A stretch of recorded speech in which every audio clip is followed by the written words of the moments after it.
and the wires, this is where you end up. And this morning, in the Middle District of Pennsylvania, we filed an information and plea agreement in the case of United States versus Perry Santillo. Criminal information was filed. We have an agreement for Mr. Santillo to plead guilty to 1 count of mail fraud. He'll be facing a maximum prison term of 20 years, in addition to the prison time that he is facing here in the Western District of New York. I want to thank in particular United States Attorney Kennedy and his office and all the federal law enforcement agencies for their hard work on this case. This case is an example of true partnership, a case that was being worked separately in multiple districts, and through hard work and cooperation we were able to bring to this resolution today against this defendant. Now, U.S. Attorney Kennedy mentioned one of the ways that this scheme was perpetrated, and that's why we have some charges in the Middle District of Pennsylvania, and that's why I'm here with AUSA Camoni, Agent Figueredo, and also Special Agent Vince Browning, who did a tremendous amount of work on this investigation as well. And this was not criminal work being done by the minions of Mr. Santillo. This was Mr. Santillo himself and his co-conspirators, those who aided and abetted him, went directly to their victims and talked them into investing in these sham companies.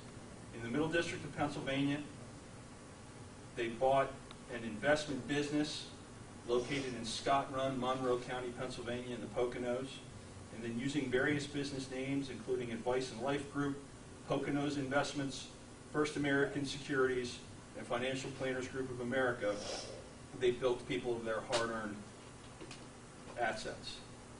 Since May 2015, Santillo and his confederates fraudulently raised in excess of $3 million from 30 investors in Pennsylvania, including investors in the Middle District, by selling fraudulent investments in First National, Percipients, United RL, and other fraudulent issuers, all of which were operated as Ponzi schemes. As I said, it doesn't matter what you call it, it's a theft. It's a theft motivated by nothing more than greed. I'm so pleased to be here today to stand with my colleagues and announce the charges into Mr. Santillo. There are, as U.S. Attorney Kennedy mentioned, more than 1,000 victims throughout the country, and we will do our utmost to see that they are made whole. Thank you very much.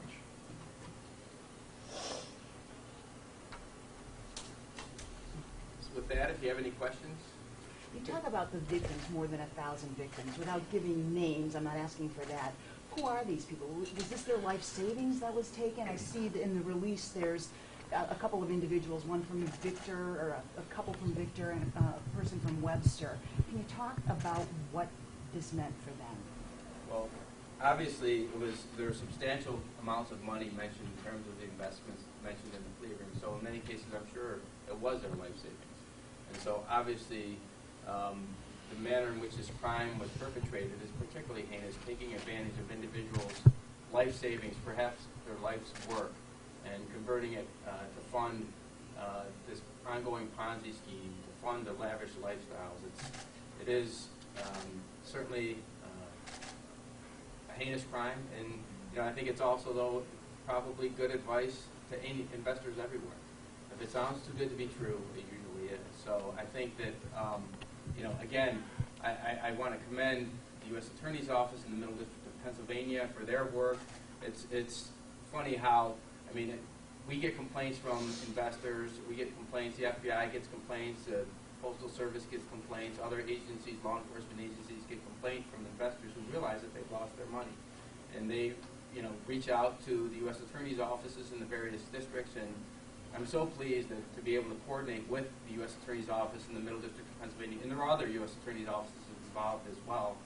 And this investigation is ongoing, so I say to stay tuned as well. But, particularly heinous, and I'm heartened, though, that when those who do lose their life savings, those who do lose money, oftentimes they're embarrassed. They don't want to come forward, but they need to come forward because when they do that, if they say something, we will do something. And we hear that a lot in various crimes that we prosecute, across the country, whether it's child exploitation cases, whether it's financial fraud cases, whether it's drug overdose cases. And we need the help and participation of the public.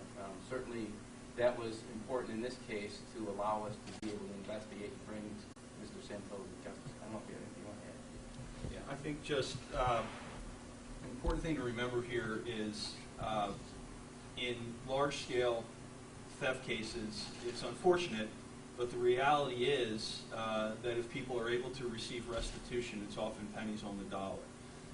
So it's important that we can try to bring a measure of justice by appropriately charging these people and obtaining appropriate prison sentences when they're warranted. And this is a case with very serious potential prison sentences. But the other thing to remember is, and you heard all the groups that were mentioned up here, the investigation doesn't just stop with the charging. You know, there are other potential actors involved in this fraud. More importantly, the investigation continues into whether there are any assets held by any people potentially involved in this case that we could try to use to maybe make some of these investors whole. JP makes a great point. I think often there's shame or embarrassment for folks. But consider the methods used here. Buying the business of someone who's often a trusted investment advisor. I think of the person who helps me. I've got 3 teenagers who helps me with my kids' college funds and how much I trust that person. Somebody comes in, buys that business, and presents himself as, I was approved by this person who's your investment advisor, and we want to sit down and talk about your portfolio. And let me show you where I think we need to make some adjustments. And if you invest in this vehicle, I think we'll get you some outstanding returns. Well, in a lot of cases, that might work, and that might be a great thing. In this case, it was a total sham, unfortunately. So you're talking about so they're buying up previously legitimate investments, businesses, and turning them into accomplices? I don't know that I would call them accomplices, because accomplice liability requires some sort of knowledge. So, frankly, they're using the goodwill of these businesses they bought to get to those customers in order to find more people to defraud. So, in a criminal sense, it's sort of ingenious. They bought respectability on the ground? They bought the respectability. That's a good way to put it. They just made it look more legitimate because, well, we have this brokerage here, we have this firm there. Correct. Legitimize themselves by buying existing businesses with existing customer bases. Have you seen that before?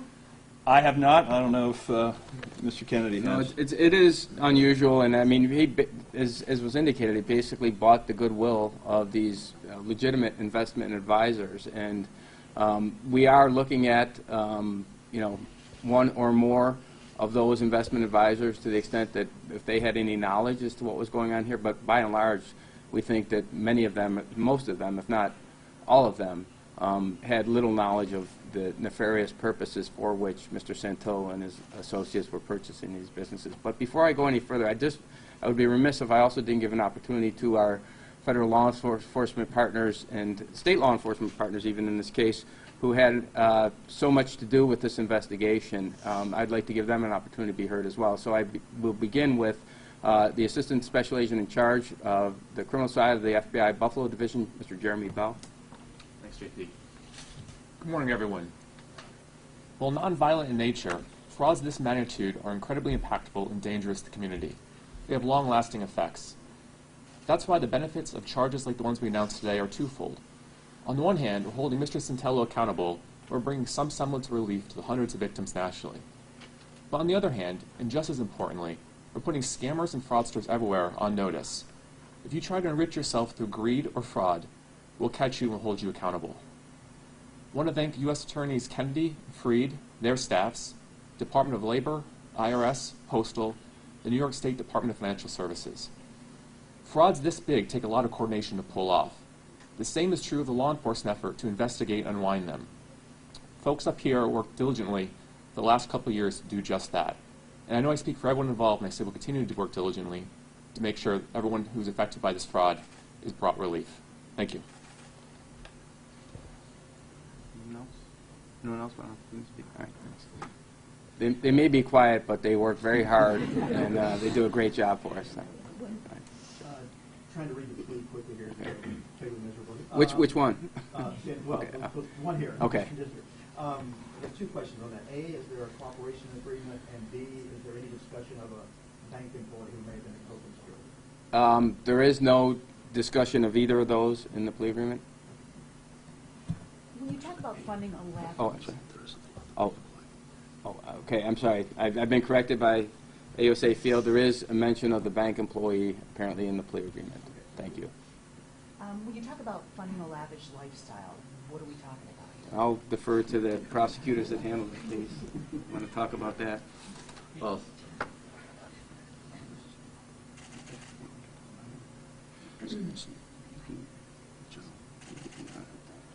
I wear a suit every day. I don't have $1.2 million worth of suits, so that'd be one line item that would fit into the lavish lifestyle category. I also, my wife has thrown birthday parties for me from time to time, like when I turned 50. It wasn't a $150,000 birthday party at a casino in Las Vegas. I also didn't have rap songs done in my honor, commissioned by myself. So things along those lines. Luxury cars, the standard stuff, really, why these guys get into it. How many cars? A lot. I don't know the number off the top of my head. Who did he commission the song from? Who is the artist, the rap Oh, artist, do you know? I don't recall who that Is there any point where that kind of spending draws attention to itself for you? Well, yeah. I mean, if we see a lot of unexplained wealth associated with spending, it'll draw attention. I mean, just the fact that people are spending money in general doesn't, warrant further scrutiny necessarily. But did that ring a bell here, or was it mostly people coming forward who had been victimized? Oh no, it was the victims is how we learned of the case. Is that in the forfeiture part, it looks to be that the only property reference is Jackson County, Missouri. Is that the only property of that sort, not talking about a computer, the BMW, known to be owned at this point in time by Mr. Santillo? Yeah, we're in the process of trying to identify additional assets, but the ones that are listed are the ones that we have identified and taken steps to seize at this point. And I would note, too, that the plea agreement, at least here in the Western District, also includes a money judgment against Mr. Santillo. So to the extent that we are able to find assets and uncover assets, and as I said, this investigation will continue, we can use those, try to use those assets through the restoration process to provide restitution to potential victims, which is what we'll do. It's just a matter of, unfortunately, $70 million in losses. We're not going to get anywhere near $70 million. But whatever we do get, we will do our best to return that money to the victims. And that's just solely principal, right? $70 million is solely principal. That's correct. Yes. How many, what's the approximate number of victims in Rochester? Well, there were a number at the outset. My understanding is, from their perspective, I guess the one good thing is that they were some of the early investors, because this was sort of the original site of operation. So many of them, consistent with the Ponzi scheme model, were able to be made whole or at least receive substantial returns on their investments because they were in early on. It was the people, sort of that are left standing when the music stops that are the ones that are out of most of the money. We do have a few of those here as well, but I think, as mentioned, these investment advisors were from all around the country. And in buying their book of business, our victims, therefore, are all around the country, too. Well, the essence of a Ponzi scheme being that the investors are reimbursed by funds brought in from later investors. Who in that process were the ones who actually raised the alarm when, money wasn't coming anymore? Was there a point where it reached critical mass? Yeah, in general terms, that's what happened. Investors always had trouble obtaining repayment of money, but if they squeaked loud enough for long enough, they would generally get paid.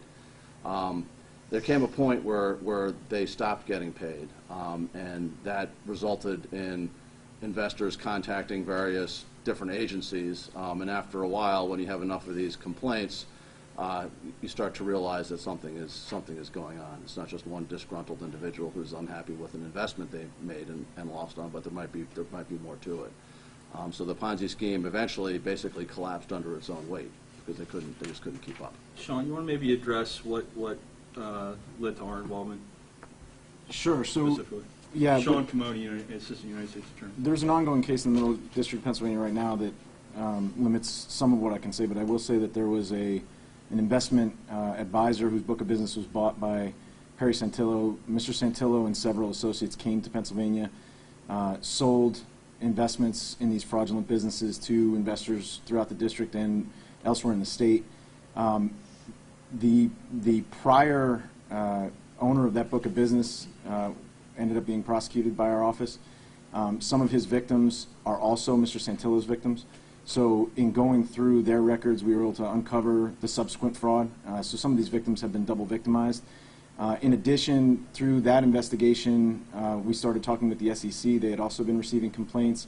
And elsewhere in the country, we became aware that there were complaints that had reached various offices, Attorney General's offices, I believe, in Maryland, Attorney Florida General's, as well. Florida. So there were other investigations that had kind of just started to scratch the surface. And, you know, as John Field said, it just kind of collapsed under its own weight. Did Mr. Santillo start out as a victim in all of this? And how, if so, how do you go from victim to fraudster, for lack of a better term? Well, I think as I explained in my comments, I think that originally City Capital Corporation? That's correct, Efren Taylor. Efren Taylor was sort of the Lucian Development was basically soliciting money, investor monies. Efren Taylor was a fairly renowned business person who Mr. Santillo and others had heard of, decided that they wanted to invest in him and what he was doing. Unbeknownst to them at the time he was doing that, they were doing that, he was simply operating a Ponzi scheme. Again, even for them to be victimized, it sounded too good to be true, and in fact it was too good to be true. Mr. Taylor was prosecuted elsewhere for operating a Ponzi scheme, but having basically collected a cache of money to provide to this Ponzi scheme, they decided that rather than coming clean with those who they had given them money for investment purposes, they decided that they were just going to perpetuate the fraud. Probably, who knows what their intention is. I can't speak to that in terms of, thought that maybe they could recoup the money. And, as these things historically we've seen with many, well-publicized cases, these things sort of take on a life of their own. And what may have been done, even with decent intentions at the outset, become, these massive frauds that victimize, in this case, thousands of people. The plea notes the prosecution conviction of Mr. Taylor, you mentioned. Where was he prosecuted? He was prosecuted out of Atlanta, in Georgia. It was roughly 10 years ago, I believe, that prosecution occurred, or maybe 8 years ago. Is there a point where you start to marvel over somebody who was actually victimized by one of these things, turning around and taking one over and perpetuating it? It's actually pretty common. I've seen that several times where people, there's very few people that are born, I guess, evil in the world, and their whole goal in life is to rip other people off.